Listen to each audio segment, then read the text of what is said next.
Okay. Morning. So today is the last lecture for magnetism part. Okay. So here we will discuss about how to calculate reactances or yung equivalent resistance ng different components. And then apply those and the phasor diagrams that we have learned before sa LRC series circuits. And then finally, yung transformers and everything about that. Okay. So first, let's start. Before we have learned about AC currents, yung alternating source. Okay?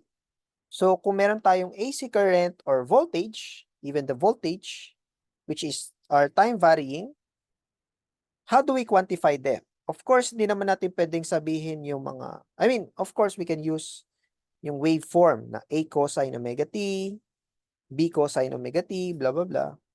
But if we produce components, tapos yun yung sasabihin natin, ito ang current nito ay A sine 12t, diba?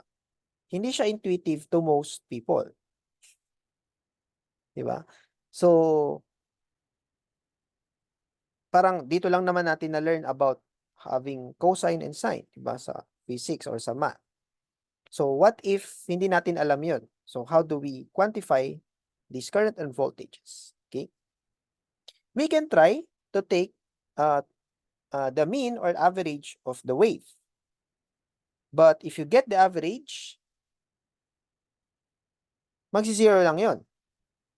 Kasi ang average, so ang mangyayari, add mo yung mga each point, but we know that for each point on the wave, itong point na to, for example, pag in-add mo dito, since this is plus A, this is minus A, 0 yon.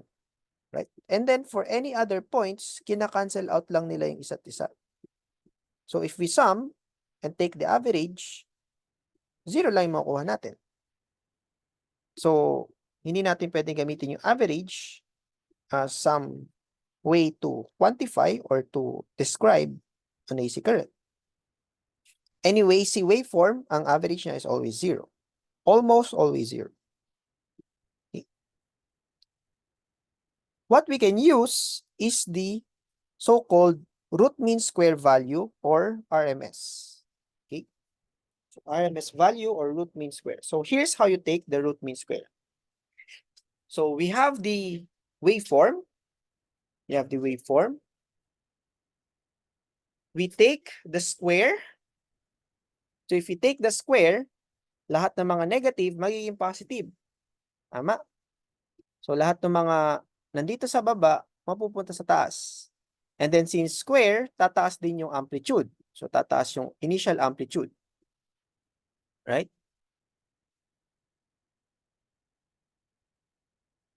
So we square, we take the average. Okay? So we take the average. So lahat ng mga to magka-cancel out dito sa gitna. Okay? And then we take the square root. So that's what what root mean square means. So actually baliktad yung process. It's square mean root.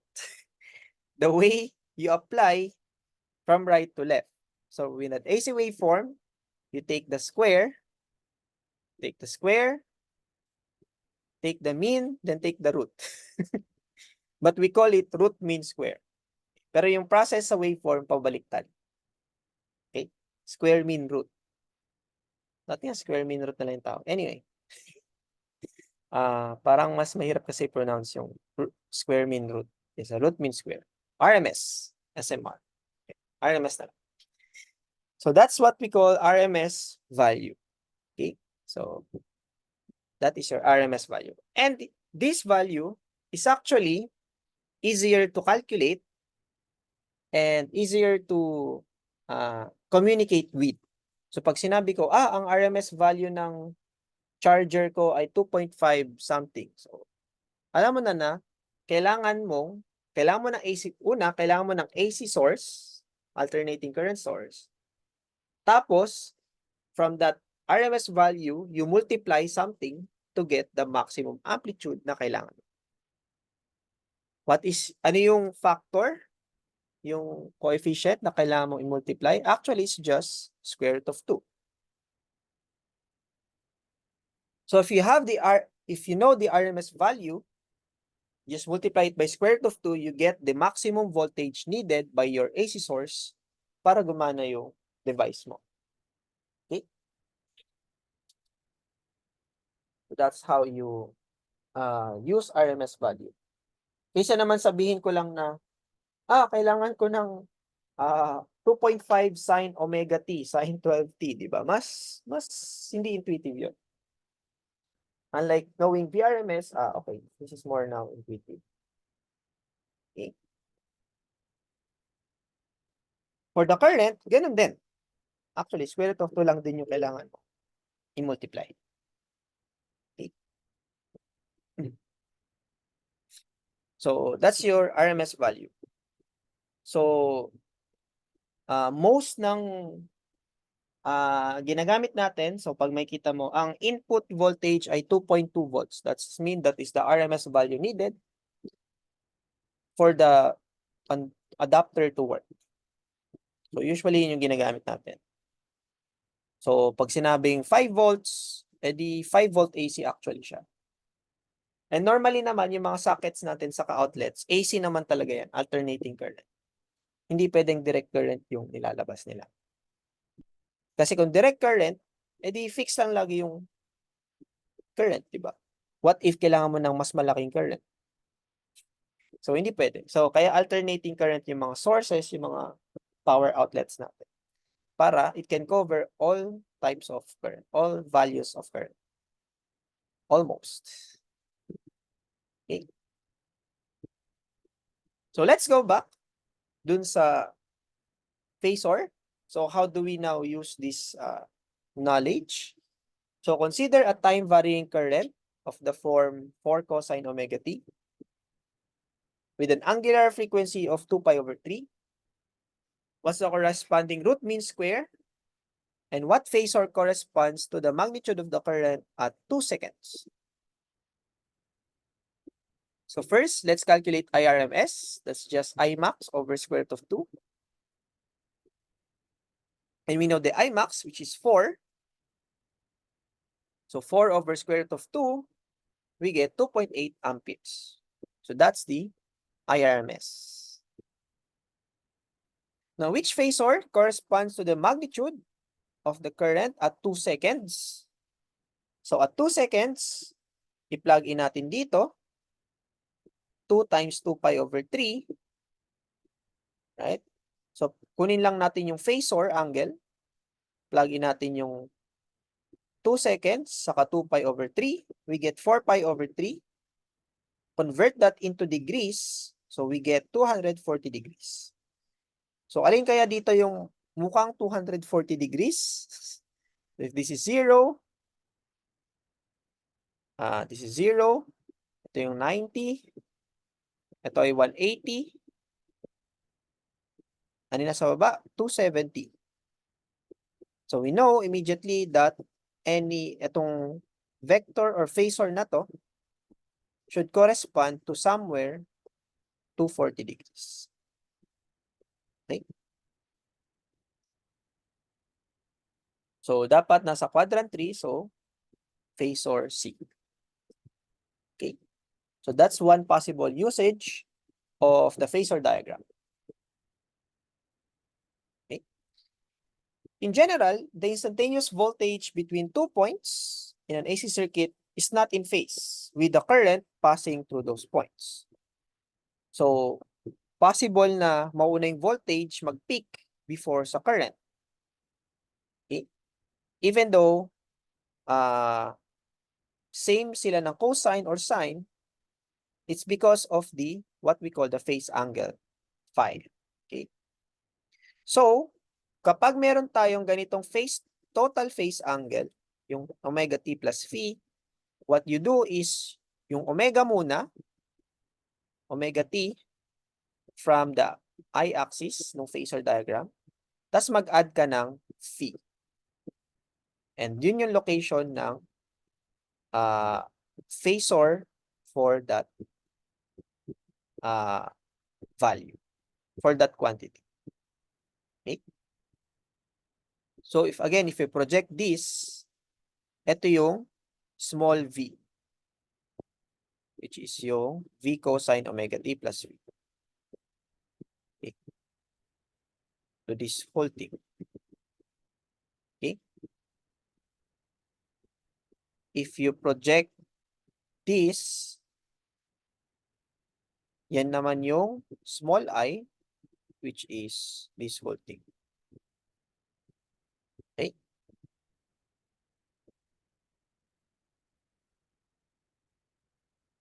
Now let's talk about resistance and reactance.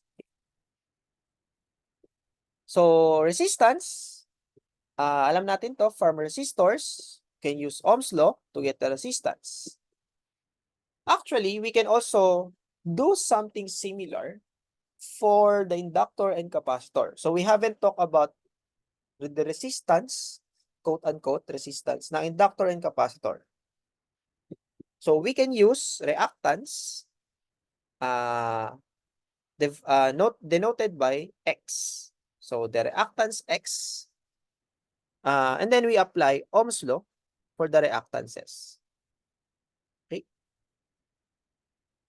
So let's see, for example, resistor in an AC circuit.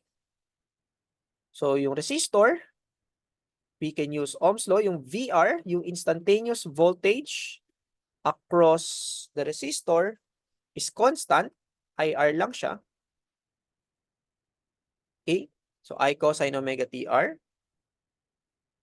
And this is your instantaneous voltage. Okay, so yung maximum nito is just given by your Ohm's law. Same frequency. Okay. Ang phase angle ng resistor, 0. Meaning, yung voltage, so kung sa phasor diagram, kung ito yung current, yun yung current, dapat yung voltage mo in phase or same phase angle. Kasi ito yung phi mo, ito yung omega t, right? So kung phase angle ng VR ay 0, sabihin dapat nandito rin yung VR. Yung VR. Okay, so in phase siya with the current.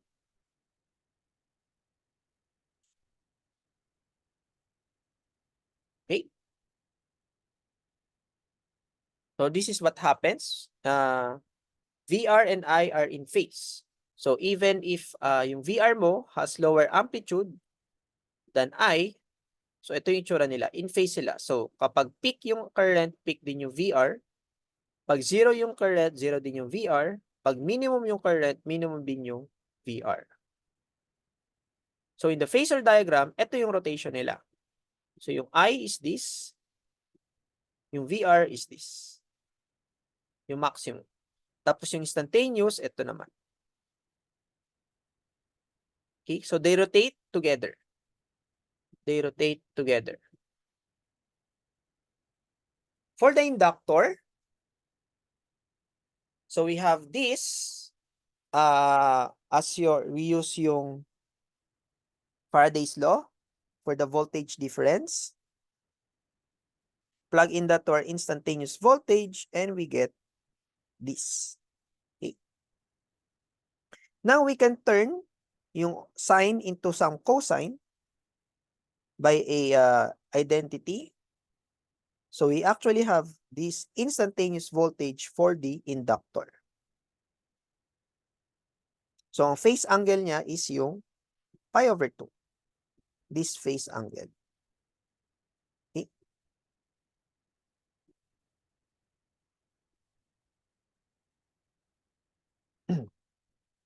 And so we have this as your phase angle. Tama?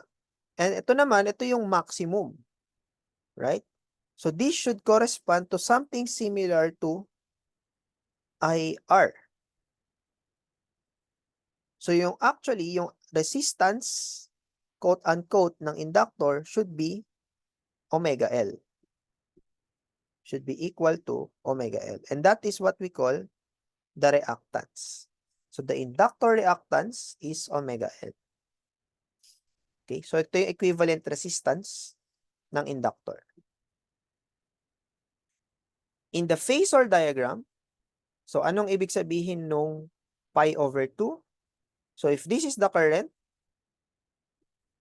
yung VL, yung voltage nung inductor, idodrawing mo omega t plus pi over 2 or plus 90 degrees. So ito yung VL. Okay? So you see, as these two vectors or two phasors rotate counterclockwise, laging nauuna yung voltage ng inductor. Kaya it leads. Okay? So it leads the current by 90 degrees. So kung kunin mo naman, i-plot mo dito, kunin mo yung plane plot nila. So you will always see that if this is the current, yung VL nandito, right? So makikita mo na maunang mag-dip yung voltage ng inductor bago mag-dip yung current. Okay? Mauna mag-peak yung voltage ng inductor bago mag-peak yung current. So yun yung ibig sabihin ng leads. VL leads I by pi over 2. And it's always the case. So this is how the phasor works. Okay? For the capacitor, so we can use yung C equals Q over V. Plug in natin. And we get this as our instantaneous voltage.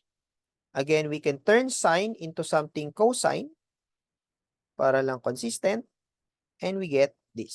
So here, our phase angle is negative pi over 2 or negative 90 degrees. So that means, then yung phase angle, tapos again, whatever is in here should be equal to something like IR. Right? So yung resistance or reactance actually ng capacitor is 1 over omega C. So yun yung reactance ng or equivalent resistance ng capacitor. Okay. Sa phasor diagram, what happens since meron tayong minus pi over 2, so you draw first the current I, siya yung may angle na omega t. Now the VC has a phase of omega t minus 90, so meron kang omega t, pero magtanggal ka ng 90 degrees, so magbabawas ka, so babalik ka ngayon. So this is your VC. Okay? So with that knowledge, nakita mo na yung current, as they rotate, as these two vectors rotate, yung current, laging nauuna kay voltage ng capacitor. Never sila magkakasalubong, never sila magkakasabay, lagi mauna yung current sa voltage ng capacitor. If you plot this over time, you see, maunang mag-peak yung current. So yung current, mauna mag-peak bago mag-peak yung capacitor. Yung voltage ng capacitor. Mauna mag-zero.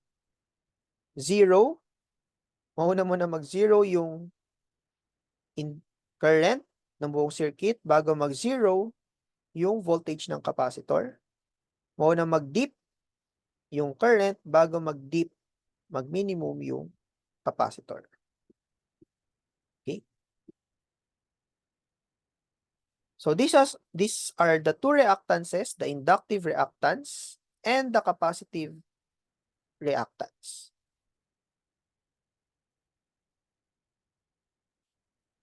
So, ang unit nila, ohms pa rin kasi para silang resistance.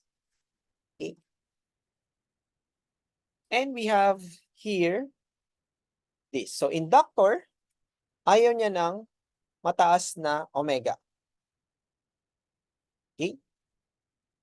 So, it's a low-pass filter. Low-pass filter.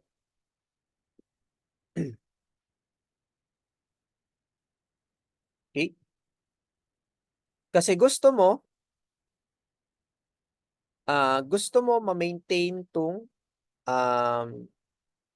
X sub L. Gusto mo ma-maintain tong reactance. So, para ma-maintain yan, kailangan mababa to para mataas yung L. Okay? So, low-pass filter siya. Yung capacitor naman, gusto niya ng mga mataas na omega. Okay? So, pag tumaas yung omega, bababa yung resistance. Okay? So, yung sa inductor, gusto mo ay mababang omega para mababa yung resistance. Okay? So, sa circuit, gusto mo lagi na lower yung resistance, lower yung reactance para mag-flow lang yung circuit, yung charge. Okay? So, if you want to maintain low reactance or low resistance, ito yung mangyari. So, sa inductor, para ma-maintain mo yung low reactance, kailangan mababa rin yung omega. So, low pass filter. So, gusto mo lang mababa yung frequency. Okay? Capacitive reactance. So, dito naman, gusto mo na ma-maintain na mababa yung reactance, so dapat taasan mo yung frequency. Okay. Dapat taasan mo yung frequency. So, saan to ginagamit? Actually, usually ginagamit sila sa mga AM, FM radio. So, hindi na yata uso itong mga ganito ngayon. Konti na lang. So, AM, very high frequencies. Kaya umaabot sila ng ano nga yung mga AM na radio? Or low frequencies bata? Hindi, tama. High frequencies. Sila yung mga 11X blah blah blah, 108 blah blah blah. So, mga high frequencies actually yung AM. So, kailangan nila ng ito para mag-work. Yung mga FM radio naman, 98.5, di ba? 85.6. So, yung actually yung numbers na yun yung frequency. Yun yung frequency ng radio. Okay? So, yun yung omega mo. So, yung mga lower frequencies, gumagamit sila ng inductor para mag-work. Yung mga AM radio, gumagamit ng capacitor para ma-detect mo yung frequency nila. Okay? So, yun lang. FM, inductor. So, FML. Okay. Tapos, AMC. I don't know. Kaya na mag-ano dyan. AMC. Okay? So, yun lang yan. So, yun yung possible application ng reactances. So, in summary, we have this. So, ito yung mga general form. Instantaneous current, instantaneous resistor voltage, inductor voltage, capacitor voltage. Okay? So, for each of these, we can get yung maximum amplitudes ng voltages. We can get your equivalent resistances or reactance and your phase. Okay? Okay? So, kailangan natin practicein to. So, next week, magbibigay ng problems regarding this. So, gagawin natin lahat yan. So, pag pilat natin, actually, itong mga resistance, itong mga to, with respect sa omega, so, i-compare natin yung mga resistance sa omega, we get this. Okay? Yung R, yung resistor, independent of omega, so constant siya. Yung capacitor, pababa kasi 1 over. So R is independent of omega, but we have capacitor 1 over omega C. So gusto niya ng high omega. Yung XL naman, gusto niya naman niya ng low omega. Okay? So sa circuit, ang gusto mong ma-maintain is mababang resistance. Okay? So whatever is yung nandito na resistance. So gusto mo ma-maintain yung mga lower resistance. Okay? So sa capacitor, para ma-maintain yung mababang resistance, kailangan mo ng, ito siya, para ma-maintain yung mababang resistance, kailangan mo ng high omega. Ito pala yun. Yan. Okay? So kaya siya yung high pass filter.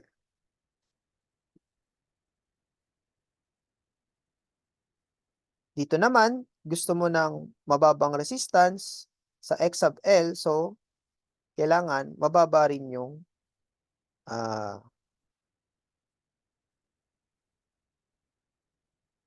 omega. So low pass filter.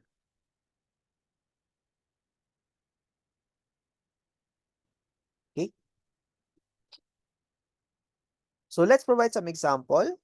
A 150 ohm resistor is connected with an inductor. Given yung voltage across the resistor. Okay? Derive an expression for the current. Determine the inductive reactance and the expression for the voltage VL. So dito we have just RL circuit. Meron lang tayong resistor and inductor. Right? RL lang. So let's see.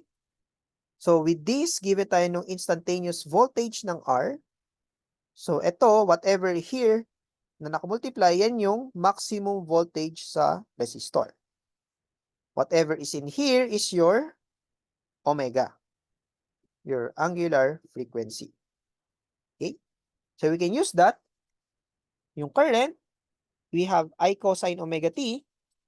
Since series naman sila, kung ano man yung current na dadaan sa R, yun din yung current na dadaan sa L. Okay? So we can calculate yung maximum current using Ohm's law.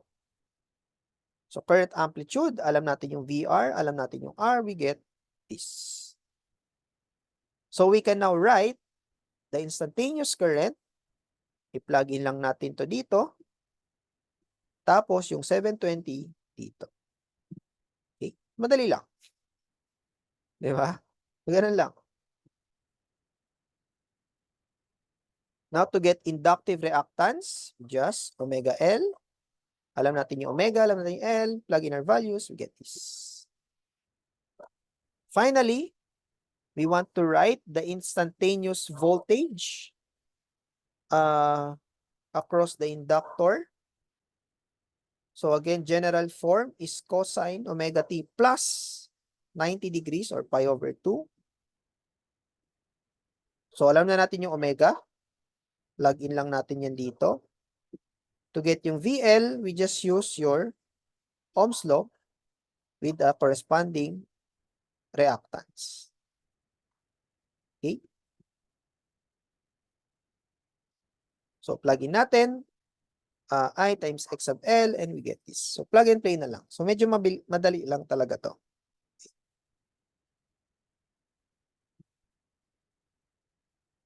So now if we combine everything, so meron na tayong LRC, we combine all of those, or RLC yung iba, okay? So since series naman to, so pag-usapan lang natin ay naka-series lang sila, yung current na dadaan on the circuit is the same for each component. So ano man yung current na lumabas dito, yun din yung current na dadaan dito, current na dadaan dito, at babalik. Okay? Using your Kirchhoff's loop rule or junction rule. Right? So same lang yung current na dadaan sa kanila kasi naka-series. Okay? but the instantaneous voltages add up. Right? So yung VR, VL as VC, mag-add up to get yung voltage ng circuit. Okay? So we can still use yung Ohm's law for that. So kunin lang natin yung effective resistance ng LRC, di ba? Kung may mga nakaseries tayong circuit, usually kinuha natin yung effective resistance or equivalent resistance. So kung puro resistor, madali lang yan.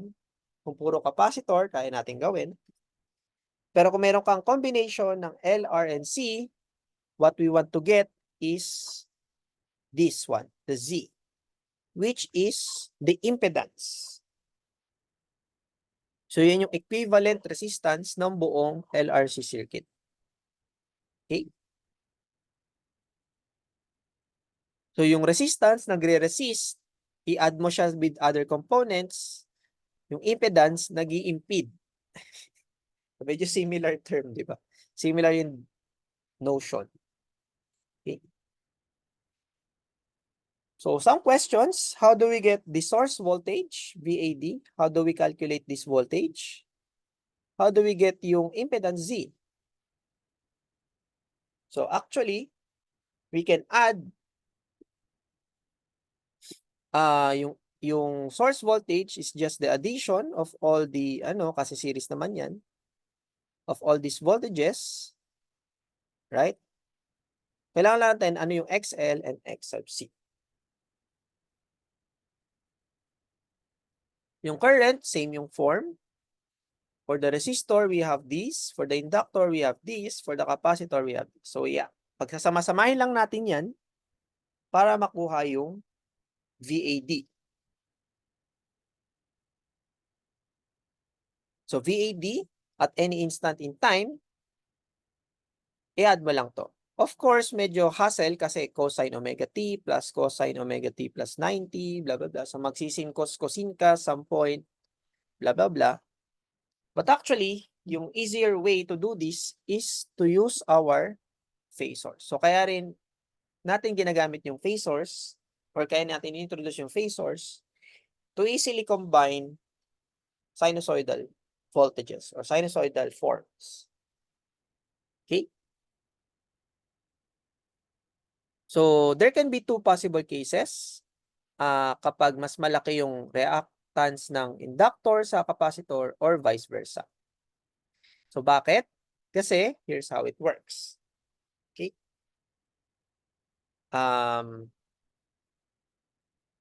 So, remember or recall, if we have this as your current, siya yung omega t, di ba? Omega t. Yung VR, laging in phase. So, yung VR, laging in phase. Yung VL, laging leading. Yung VC, laging. VL always leads, VC always lags. Okay. So, if XL is greater than XC, that means, ibig sabihin lang nun, mas malaki yung yung phasor or yung length ng VL sa VC. Since opposite direction sila, so actually this is VL plus negative VC. If you add them, ito yung resulting vector. Okay? Ito yung resulting vector, VL minus VC. Now, add this with VR. Okay. Add this with VR. So, VL minus VC plus VR, we get this.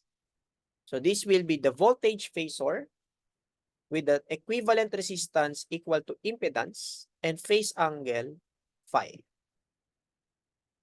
Okay? So, yan yung case na XL or VL is greater than VC. So, may kita nyo naman kapag baliktad, for the case na XL less than XC, so in this case, mas malaki ngayon si XC, mas kaysa kay XL, So kapag kinuha mo yung addition or subtraction nila, sa kabila naman. Right? Sa kabila naman. And then i-add mo to sa VR, you will get this. Okay? So yung phi natin, negative. Right? Bumalik. Imbis na diba? Positive yung clockwise, positive yung counterclockwise, negative yung clockwise. Okay? So that means, kapag mas malaki yung XL sa XC, yung total voltage will still lead the current. Kapag yung capacitive reactance mas malaki naman sa inductive reactance, the total voltage will lag. Okay? Or the source voltage will lag. Okay?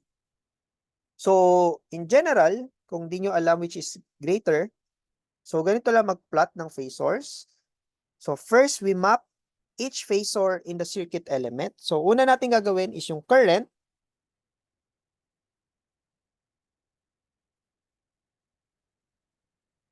Hindi niya pala ginawa. Anyway, so may current ka. Tapos, after you map the current, you map each component. So, yung VR is the same as the current in phase. Yung inductor always leads. Yung capacitor always lags. Okay?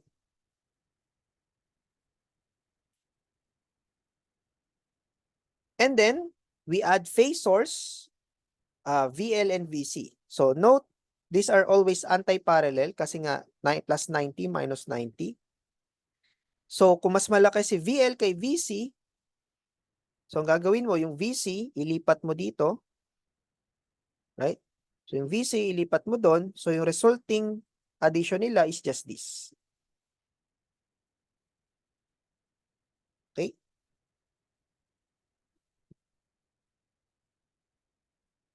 And then, add this difference to VR, you will get VL minus VC plus VR. Okay? And then, to get the magnitude of the phasor, we actually have this. So, use Pythagorean theorem in this triangle. Okay? To get the impedance, alam mo naman yung I, so equal din to sa I. So, kung alam mo na yung V, alam mo na yung I, you can get Z. Okay?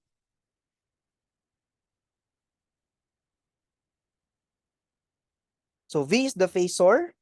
Itong capital V is the phasor or the maximum value for the instantaneous voltage of the source. So, again, hindi ka lang basta-basta mag-add or subtract. Okay? Meron tayong Pythagorean theorem. Okay? So, yun lang yung quotient. For the impedance, so plug in natin yung mga voltages na to, yung I, mafa-factor out lang. So, actually, yung impedance is just this. So, if you know the reactances and equivalent resistances for each of the component, we get this. And this is easier to use kasi kung for example, halimbawa, walang resistor, LC circuit, edi ito lang yun. Tanggalin mo lang to, LC circuit na siya. Right? Kung walang inductor, tanggalin mo to, yan na yung RC circuit mo. And makukuha mo yung mga nakuha natin before. Okay? Kung walang capacitor, RL circuit, edi tanggalin mo lang to. Diba? So, madali lang. Kung wala both inductor and capacitor, edi para ka lang nag-resistors lang, diba? So, square root of VR squared, VR lang siya. So, it's just your plain Ohm's law. And Z equals R. Yeah. Ganun din with all the other cases. So, kung wala to both, Mali. Kung wala to both, mali. So, wala to. Kung walang capacitor, walang resistor, edi inductor lang. Diba? So, general na to. So, mas general yung impedance equation. And we can get any other combination of the components here. Okay? For the phase angle, it's just your tangent inverse ng VL minus VC over R over VR or XL minus XC over R. Okay? So, if XL is greater than XC, again, if XL is greater than XC, positive yung makakuha nating phase angle. Right? If this is greater than this, then this is positive. Eh di positive din yung phi. Mag-lead yung voltage. Okay? Voltage will lead the current. Kapag naman negative, kapag XL is less than XC, so this whole thing will be negative. Tama? Mas malaki to dito, di negative yan. So sabihin, pabaliktad naman yung phase angle natin. Tapos yung V mo, andito. Okay?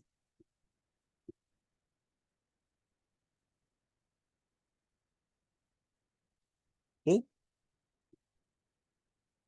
So in summary, we have this for the source voltage, we have this for the current, and the amplitude of that source or total voltage across the circuit is just your Ohm's law with the R, the equivalent resistance, is the impedance, and the total phase angle is this. Okay.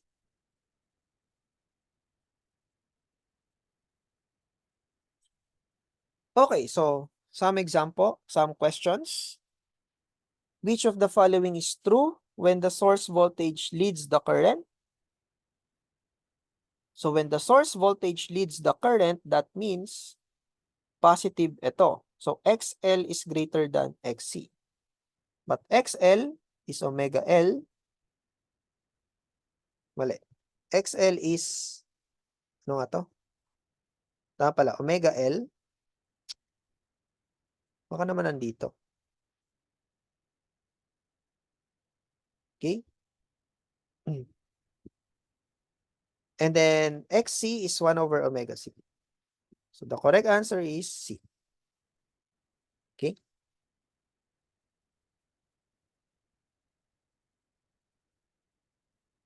Okay? Another example, if we have a resistor, inductor, and capacitor, suppose you take the resistor and inductor and make a series circuit, so RL, with the voltage source of amplitude 30 and angular frequency. Ano yung impedance, ano yung current, ano yung blah, blah, blah, blah, blah, blah. Okay. So let's see, sasayin natin. So kinuha lang natin ay R and L. So equation natin, imbis na ganyan, mawawala yung XC. So we just left with this. Plug in natin yung XL and we get this. Diba? So madali lang. Madali lang i-plug and play. To get the current amplitude, alam natin yung V, alam natin yung Z, we get this. Okay. To get yung maximum voltage for the resistor and inductor, so mag-ohms law lang tayo for each component. For the inductor, we have this. And phase angle, so yung phase angle ng total source, anong source voltage? Since walang XC, XL lang. So alam natin yung XL, alam natin yung R, makalculate natin yung phi. Since phi is positive, then the source voltage should lead the current. Okay. So tatry natin lahat ng possible combinations nito next week. So yun yung magiging examples, final solving problems natin for LRC series circuits. Okay. Now we move on to the very, very last topic ng magnetism, which is transformers. Okay. So, if nakita kayo ng mga parang malalaking lata sa poles, or itong mga parang mukhang malalaking generator sa likod ng mga building, these are all transformers. Okay. So, transformers are used for voltage conversions. So, you can convert voltages. Okay. And usually, yung transmission lines natin, ang operation nila is 500 kilovolts RMS. So, imagine 500 kilovolts. So, that's why kapag may mga transmission line that are struck by lightning, madaling masunog. Madaling masunog kasi tataas yung voltage, tataas yung I, para siyang friction, as we have discussed earlier, yung current. So, parang tataas yung friction, mag-iinit yung mga lines, mag-heat up, masusunog. So, medyo prone because of this. Now, different countries also have different standard household voltages. So, ito yung mga standard voltages ng power outlet. So, sa Canada, for example, 240, sa US, 120. I think sa Philippines, may dalawa tayo, 110 and 220. Yung standard outlet. So, pwede yung tanungin, ano yung standard voltage? Okay. So, transformers are actually used to distribute, di ba? To distribute itong mga RMS voltage na to different households. Kasi, ang isang household naman, for example, di naman yan tataas ng 220 voltage usage. Sabihin lang natin, okay? So, gusto mo, yung dinidistribute mo na voltage or electric supply for each household, medyo limited lang. Kasi kung hindi natin nalilimit yon, edi kung siya yung malakas kumonsume ng kuryente, sa kanya lang napupunta yung current. Walang dadaan ng current sa kabila. So that's where transformers come in handy. Para yung source natin na malaki, so meron tayong pool ng malaking, sabihin natin, this is 500,000 kilovolts. 500,000 volts. Pwede tayo mag-connect as many household as we want. Maglalagay lang tayo ng transformer. Converter lang yan. Okay? Into lower voltage para distributed. Okay? So that's how transformers work. Inside, we can actually calculate or find ano yung current output, current input, voltage output, voltage input ng transformers. Okay? So this is what you see inside a transformer. So meron siyang iron core. Merong iron core sa gitna. So iron yan. Important na iron siya kasi irons usually have strong magnetic field. So gusto mo strong yung magnetic field lines na na-generate or yung magnetic flux na na-generate. Okay? Then for each side of the iron core, so may butas yan para siyang donut na square. So on one side, meron kang isang winding, primary. On the other side, meron kang secondary winding. Okay? Tapos yung core mo, high magnetic permeability para ma-confine yung magnetic field lines itself. Okay? So field lines pass through the windings. So ito, meron kang mga coil. So parang naka-coil yung dito saka dito. So since meron kang coil, meron ngayong magnetic field inside that coil. So, may magnetic field inside that coil. Tapos yung magnetic field ay hyped up or increased more by the iron core. So yan yung nasa loob ng transformers. Now, since medyo magkalapit yung dalawang wire, dalawang coil, actually, meron ka ring mutual inductance between these two wires. So, na-maximize din natin yung mutual inductance nila. Okay?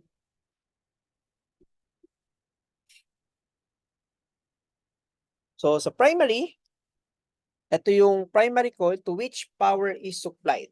So, ito yung galing sa supplier. So, galing sa Meralco. So, lahat, ito yung source na galing sa Meralco. So, yung Meralco, galing dyan, masusupply dito sa primary winding. Okay? Now, yung energy matatransfer via mutual inductance. Via mutual inductance here. And then, yung voltage or yung corresponding energy, kung ano man yun, will now be, yung power na yun will now be delivered to this secondary winding. Tapos ito na yung nakakonect ngayon sa mga households. Okay? So, yung mga bahay-bahay. Okay? So, usually in transformers, ito yung drawing niya, circuit diagram or circuit symbol. So, meron kang two coil or solenoids na naka back to back. So, to consider yung primary and secondary winding. So, yung source, for example, Meralco, causes an alternating current in the primary winding. So, meron kang AC source dyan. Okay? This sets up an alternating flux. So, meron kang changing flux dun sa core. Right? This induces an EMF on the winding. So, dito naman, in accordance with Faraday's law. So, kung may induced EMF dito, this will now produce a induced current dito naman sa secondary winding, which is now your source of an AC to the household. It delivers energy to the device or to the household. Okay, so yan yung transformers. So resulting to this induced EMF, so ito yung induced EMF galing sa primary coil saka sa secondary coil, but the magnetic field should be equal. Right? So ito, induced dito. Ito naman, induced dito. But since dapat same yung magnetic flux or magnetic field na dadaan sa kanila kasi isang core lang naman yan, then we have this. Okay? Kasi nga confined lang sila within the core. So dapat equal yung magnetic flux nila and we have this. So mag-iiba lang kung iba yung number of turns, N1 saka N2.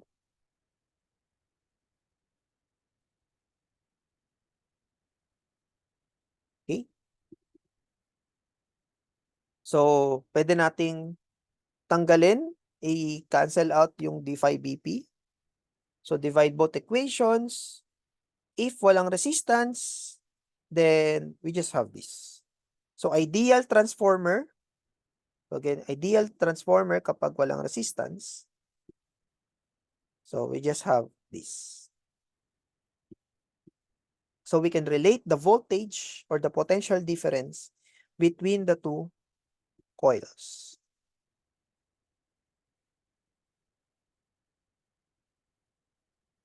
So, ito naman yung makikita mo in usual devices. So, yung mga adapters, actually, transformers din yan. So, they change. For example, makita ka ng charger mo, ang input, 230 AC with the 50 Hz and this maximum current. So, actually, hindi pala. RMS current. So, that's how you read your adapters. Okay? So, ang ginagawa ng AC-DC adapter, ang input, yung galing sa outlet, ito yung RMS voltage with this frequency, with this RMS current. Okay? Ngayon, i-convert niya into DC. Para constant yung voltage. So, DC na siya, constant yung current. So, yan yung ginagawa ng adapters. Okay? So, pwede nyo i-check yung mga adapters nyo to see kung paano sila nag-work. So voltage decreases and current increases. Okay? So yun yun. Gusto mo mas mababa yung voltage para less dangerous, pero gusto mong pataasin yung current kasi kailangan naman mag-charge up. Kailangan mo ng current para gumana yung devices. So notice, if we take yung power in versus power out, which is I in V in, yung power output is always less than the power input. Okay? Kasi nga, hindi naman lahat ng power input nagagamit, yung iba na-convert into heat. So, in real transformers, yung power input is equal to power output plus heat.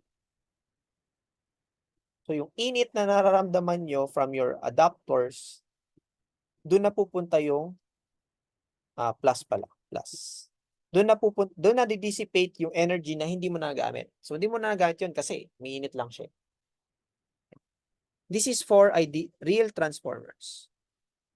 So, for real transformers. Okay? For ideal transformers, wala kang heat na ma-generate, so equal lang sapat. So, for ideal, wala ito. Right? So, equal lang sila. But in reality, umiinit yung transformer, so, or yung adapters. So, yeah. So, meron kang power loss. Okay? So, for ideal transformers, we have P in equals P out. I1 V1 over equals I2 V2. So, we can get the ratio. And from the equation before with regards dun sa windings, eto. So, actually, mayroon tayong triple equality. Okay? So, this is equal to this, which is equal to this. So, pwede mong gamitin to. Pwede mong gamitin ito. Pwede mong gamitin ito. Depende kung ano yung given. Okay? So, actually, yan na yung dalawang equation or well, same forms lang naman yan, pare-parehos. Tapos we have P in equals P out. So, yan lang yung kailangan yung tandaan for transformers. Okay? Once you know these 2 or 3 equations, you can solve any transformers problem. So, voltage sockets provides relatively low voltage. Yun nga, 220 or 110, I think. Still, this is too high for electronic devices. For example, mobile phones, kailangan mo lang dyan is 5 volts. Kahit 2.2 nga atang alam ko eh. So, kung 220 yung sa isang household, 5 volts doon for mobile phone, 15 volts for, I don't know, for ref, I think. So, mababa lang actually yung usage. Pero at least, pwede kang mag-charge, pwede kang magsaksak ng maraming devices. And enough na yun for one household, yung 220 voltage. Okay? So, yung mga charger natin, step-down transformer sila kasi nilolower pa ulit nila yung voltage para hindi naman mabigla yung devices natin. Okay? So, some examples, a doorbell requires 0.40 amperes of AC at 6 volts connected to a transformer whose primary coil is 2000 and is connected to this AC line. Ano yung turns on the secondary coil? Ano yung current sa primary coil? So here, ang given sa atin ay this is the primary N1. So may N1, V1. Tapos yung receiving end, yung doorbell, meron tayong I2 saka V2. Okay? So V1, V2, I2, and N1. So hinahanap N2. So alam natin yung V1, V2, we can just use this. Plug and play. Get this. So 50 turns lang for the secondary coil. I1. So we can use yung either of the other two equations and we get this. So plug and play lang. So madali lang siya, di ba? So ganun lang. Ang kailangan nyo lang is i-determine saan siya, sa primary ba or sa secondary. Okay? And final example, a transformer connected to a 120 volt AC line is to supply this voltage to a portable electronic device. The load resistance is 5 ohms. Ano dapat yung primary to secondary turns? Ano yung RMS current? So, ang given sa atin ay V1. This is V1. V2. And R2. The resistance on the load. So, yun yung sa receiving end. Okay? So, the ratio is just V1 over V2. And we get this. So, ito yung dapat yung ratio of the coil. I1. So, yung current across the first coil should be, we can use this. So, alam natin yung ratio ng N2 over N1. That's just 1 over 10. Alam natin yung I2, which is V2 over R2. And we get this. Okay? So, yun. Plug and play lang. Okay? So, that's the last topic for tawag dito. Magnetism. So, next week, we'll practice more of these problems. So, medyo complete yung problem. So, magpo-provide ako ng problems for the LC, LRC, and then transformers para mas masanay kayo mag-solve. Okay. So, that's it for today. So, thank you and see you next week.